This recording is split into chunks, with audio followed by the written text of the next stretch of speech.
আর এবার বঙ্গ রাজনীতিতে অয়ন ঋতব্রতর নজির, বহিষ্কারের রেকর্ড ঋতব্রত বন্দ্যোপাধ্যায়ের। 9 বছর দুটো দল থেকে দুবার বহিষ্কৃত ঋতব্রত, এবং দুবারই যে দলে তিনি, সেই দল পর্যুদস্ত হওয়ার পরেই। একদম 2017, 2026 কথা বলবো। আবির রয়েছেন সঙ্গে। আবির,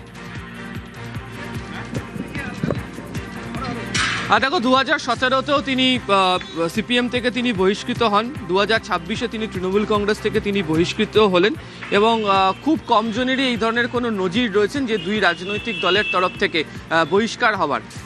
এবং তিনি সিপিএমেরও তিনি রাজ্যসভার সদস্য ছিলেন, তৃণমূল কংগ্রেসের তরফ থেকেও তিনি রাজ্যসভার সদস্য হিসেবে কাজ করেছেন। তবে এবারে তার যে বহিষ্কারের যে সময়, যখন তিনি প্রথমবারের জন্য রাজ্য বিধানসভায় বিধায়ক হিসাবে নির্বাচিত হয়ে আসলেন এবং মাত্র একদিনের সেশনে হয়েছে, তারপর থেকে যখন লাগাতার অধিবেশন শুরু হয়ে যাওয়ার কথা রয়েছে, তার অনেকটাই আগে আমরা দেখলাম যে তৃণমূল কংগ্রেসের তরফ থেকে ঋতব্রত বন্দ্যোপাধ্যায়কে দলবিরোধী কাজের কথা বলে তাকে বহিষ্কার করা হলো। ওকে, সই জাল ফাঁস করে বহিষ্কৃত ঋতব্রত সন্দীপন। ঋতব্রত বন্দ্যোপাধ্যায় উলুবেড়িয়ার বিধায়ক, সন্দীপন সাহা এন্টালির বিধায়ক। এদের দুজনকে বহিষ্কার করলো তৃণমূল। সন্দীপন সাহাকেও দল থেকে বহিষ্কার, দুই বিধায়ককে বহিষ্কার করলো তৃণমূল, দল বিরোধী কাজের অভিযোগে বহিষ্কার।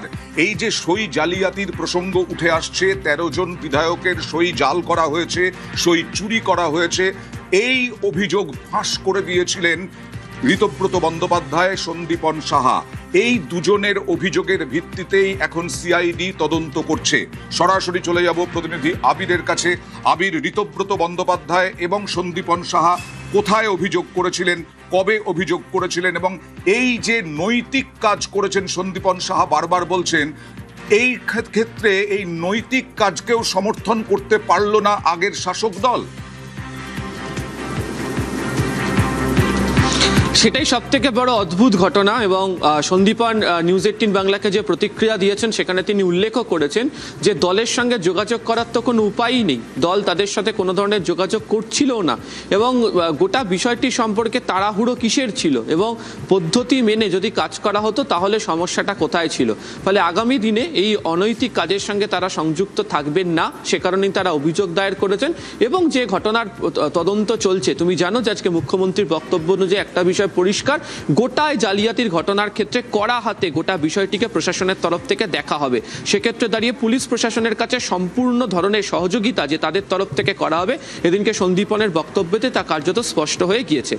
একটু আমরা যদি পিছিয়ে যাই তাহলে আমরা দেখব যে গত সপ্তাহেরই শুরুর দিকে একটি ঘটনা ঘটেছিল। আমরা দেখেছিলাম যে সন্দীপন সাহা এবং ঋতব্রত বন্দ্যোপাধ্যায় তারা দুজনই বিধানসভার অধ্যক্ষের ঘরে পৌঁছে যান, এবং সেই সময়তে আমরা দেখেছিলাম যে মুখ্যমন্ত্রী সহ একাধিক যারা বিধায়করা যারা ছিলেন, যাদের মধ্যে অনেকে আজকে মন্ত্রী হয়েছেন, তারাও সেই সময় উপস্থিত ছিলেন।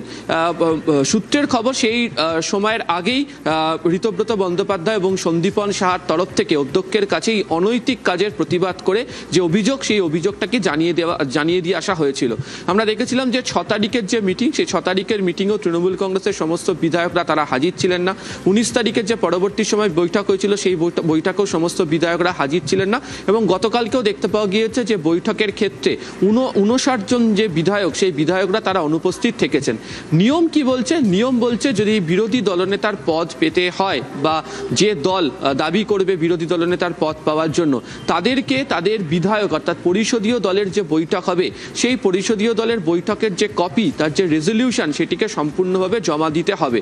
এবং আজকে তুমি জানো যে নথি সহকারে কার্যত দেখিয়ে মুখ্যমন্ত্রী বুঝিয়ে দিয়েছেন যে কোথায় নথিতে গোলমাল ছিল, কোথায় সমস্যাগুলি তৈরি হয়েছিল।